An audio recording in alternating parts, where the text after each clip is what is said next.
SSC 26 আমাদের SSC পরীক্ষাতে one of the most common problems হলো যে আমরা আমাদের ফিজিক্স কেমিস্ট্রি ম্যাথ আর ম্যাথ বায়োলজি এত গুরুত্ব দেই যে বাকি সাবজেক্টগুলোতে আমাদের মিস হয়ে যায়। এবং এর মধ্যে অন্যতম গুরুত্বপূর্ণ একটা সাবজেক্ট হলো আমার বাংলা প্রথম পত্র। আজকে কথা বলবো বাংলা প্রথম পত্রে সৃজনশীলে 10-এ 10 বলবো না, এমন কিছু অলৌকিক বলবো না, হায়েস্ট পাওয়ার জন্য তুমি একটা সৃজনশীল থেকে সর্বোচ্চ পরিমাণ আউটপুট বের করার জন্য কি কি করতে পারো জাস্ট 6টা টিপের মাধ্যমে, সরি 7টা আঙ্গুল দেখা ফেলছি, 6টা টিপের মাধ্যমে তোমাদেরকে বলবো। এর মাধ্যমে তোমরা সৃজনশীলে একদম হায়েস্ট মার্কটা তুলে আনতে পারবে, নিজের ফুল পটেনশিয়াল তুমি তোমার ওই খাতায় দেখাতে পারবে। সো আমি কিছু পয়েন্ট নিয়ে আসছি। প্রথমে আমি একটু বলি, সময় নিয়ে যদি কথা বলি তাহলে একটু খেয়াল করো যে আমাদের এমসিকিউর জন্য যদি 30 মার্ক থাকে তাহলে আমাদের সিকিউর জন্য আছে 70 মার্ক। সো 70 মার্কের জন্য আমরা কতটুকু সময় পাই? আমরা 2 ঘন্টা 30 মিনিট সময় পাচ্ছি হলো কত মিনিটের জন্য? 70 মার্কসের জন্য। এখন এখানে তাইলে আমাদের কত মিনিট হয়? 150 মিনিট হচ্ছে। এখন 150 মিনিটের মধ্যে এটা কিন্তু তুমি আমি সবাই জানি যে এই 150 মিনিটের প্রথম 10 মিনিট আমাদের কোশ্চেন দেখতে দেখতেই চলে যায় যে আমি কি দাগাবো না দাগাবো এটা। এখন 140 মিনিট তোমার থাকতেছে হলো 60টা কোশ্চেন অ্যান্সার করার জন্য। এই 60টা কোশ্চেন অ্যান্সার করার জন্য তুমি যদি 140 মিনিট থাকে তাহলে তোমার প্রথম কাজ হবে হলো এই জিনিসটা আজকে মাথায় ঢুকায় ফেলা। যারা ব্রাইট স্টুডেন্ট আমার বিশ্বাস যে তারা এটা আগে থেকেই জানো যে তুমি একটা সৃজনশীলের জন্য আলটিমেটলি 20 মিনিট করে পাচ্ছ।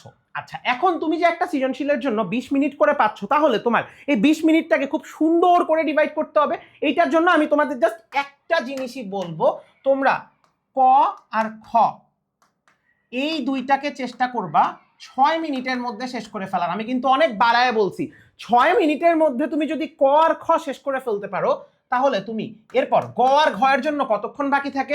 14 মিনিট বাকি। তুমি শুধুমাত্র গ এর জন্য নাও 6 মিনিট আর তোমার ঘ এর জন্য নাও 8 মিনিট।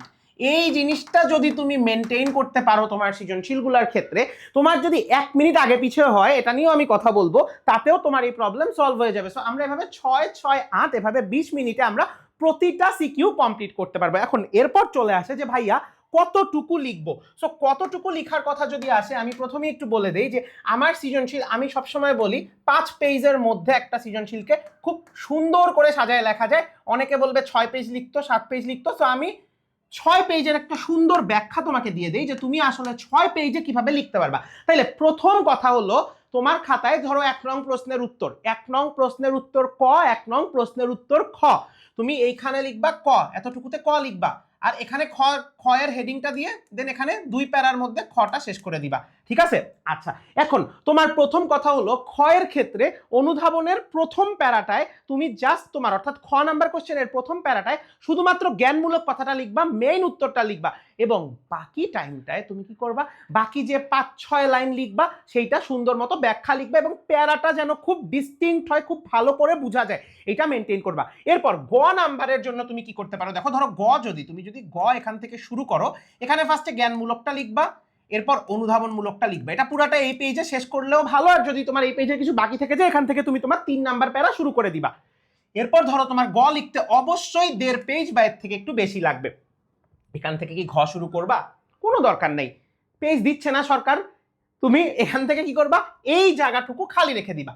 এই জায়গাটুকু খালি রেখে দিয়ে এবার তুমি 4 নাম্বার পেজে চলে আসলা, তুমি ঘ থেকে শুরু করতেছো। ঠিক আছে? ভাইয়া কিন্তু এটা করতাম না, আমি আগেই বললাম, ভাইয়া কি করতাম? এখান থেকে ঘ লেখা শুরু করতাম, কিন্তু এটাতে প্রবলেম কি হইতো জানো?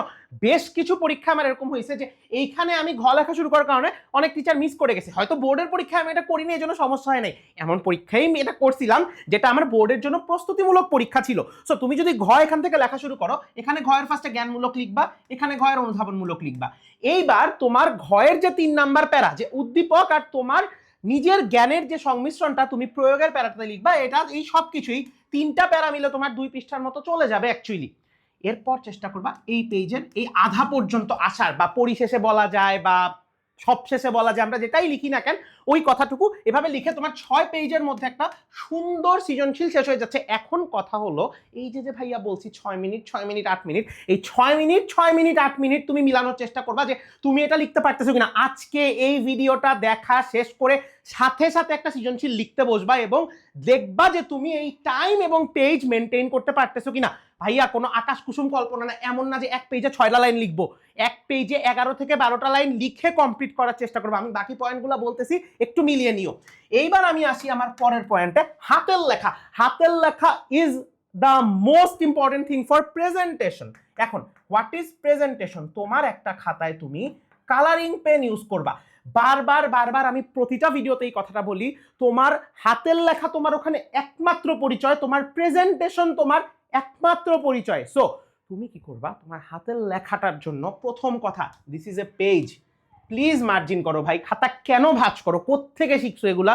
খাতা মার্জিন করো, সুন্দর করে মার্জিন করবা এবং এরপর লেখা শুরু করবা। এখন 1 নং প্রশ্নের উত্তর ক উত্তর লিখলে আরেকটার কোলের উপর গিয়ে 1 নং প্রশ্নের উপর খ লিখো না, একটু গ্যাপ দাও, দেন 1 নং প্রশ্নের উত্তর খ লেখো, যেন বোঝা যায় যে তুমি আলাদা একটা কোশ্চেন লেখা শুরু করছো। এন্ড হাতের লেখাটা একটু এই কয়দিন এমন ভাবে প্র্যাকটিস করো, তুমি আমার চ্যানেলে, ব্ল্যাকবোর্ডের চ্যানেলে, তোমাদের অহনাপুর চ্যানেলে, তোমাদের নোমান ভাইয়ার চ্যানেলে, তুমি অসংখ্য চ্যানেলে গেলে এই ভিডিও পাবা যে হাতের লেখা কিভাবে ঠিক করে। প্লিজ প্র্যাকটিস করে এই জিনিসটা ঠিক করো, যেন খাতার শুরুর পার্ট আর শেষের পার্ট দেখে মনে না হয় যে একটা তুমি লিখছো আর একটা কোনো অসুস্থ রোগী লিখছে। একটা খাতা দেখে যেন মনে হয় যে পুরাটা পার্ট তুমিই লিখছো, এই জিনিসটা যেন এনশিওর হয়। সো হাতের লেখাটা তোমার জন্য খুব ইম্পর্টেন্ট এবং প্রতিটা পয়েন্ট কালারিং পেন দিয়ে লিখবা।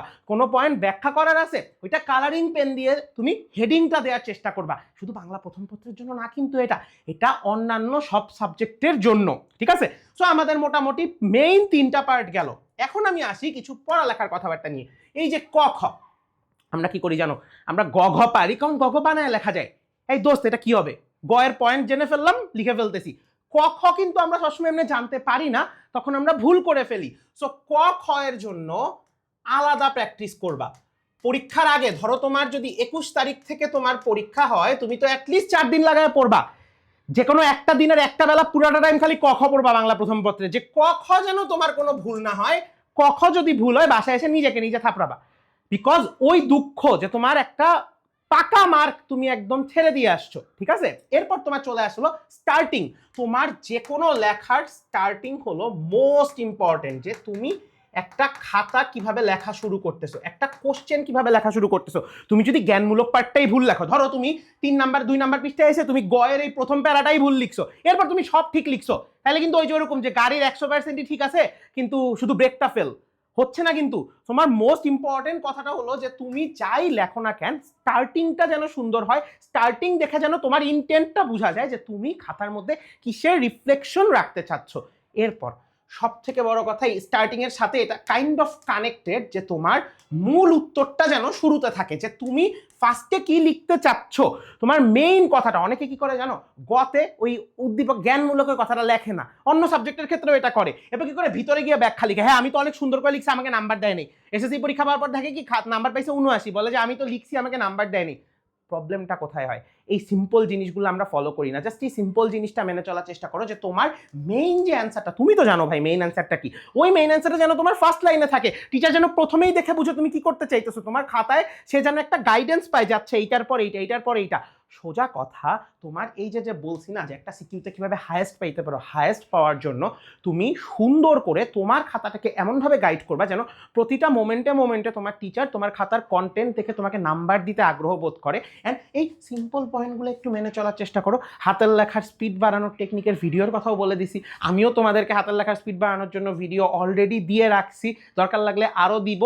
এই ভিডিওগুলো একটু দেখো, বুঝো, অ্যান্ড এক্সট্রা কোনো মার্ক নষ্ট করো না, বিকজ তোমার এই সময় নিয়েও গ্যাঞ্জাম লাগবে। তুমি সব সিকিউতে সমান সময় পাবা না। লাস্টের সিকিউতে তুমি দুনিয়া উল্টায় ফেললো, লাস্টের সিকিউতে তুমি 15, 16, 17 মিনিট পাইতে পারো, মাঝখানে 2 মিনিট নষ্ট হয়ে যেতে পারে। সো আরেকটা ফাইনাল বোনাস টিপ তোমাদের দিয়ে দেই, সেটা হলো টাইম ট্র্যাকিং। পরীক্ষায় ধরো তোমার বাকি 1 ঘন্টা, তুমি রাজার হালতে লিখতেছো, দেখলা যে তোমার 4টা সিকিউ বাকি, হবে না। সো একটু প্র্যাকটিস করবা যে তোমার যেই কয় মিনিট বাকি, ওই কয় মিনিটের মধ্যে তোমার কয়টা সিকিউ লেখার কথা, কতটুকু লেখার কথা, এবং কিভাবে তুমি ওই সিকিউটা সুন্দর করে শেষ করতে পারবা। সো ধরো তোমার 3টা সিকিউ বাকি, তোমার 57 মিনিট বাকি, টাইমের হিসাব রাখবা যে তোমার 19 মিনিটে শেষ করা লাগবে।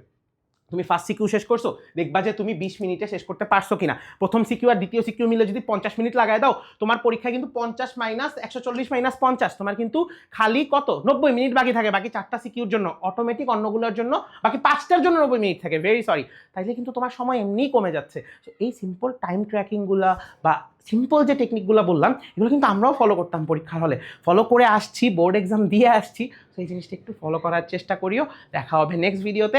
আর এরকম কি কি কন্টেন্ট চাও জানাও, and keep following for more contents like this, and keep following chemistry and what not and Blackboard Edu. আল্লাহ হাফেজ সবাইকে।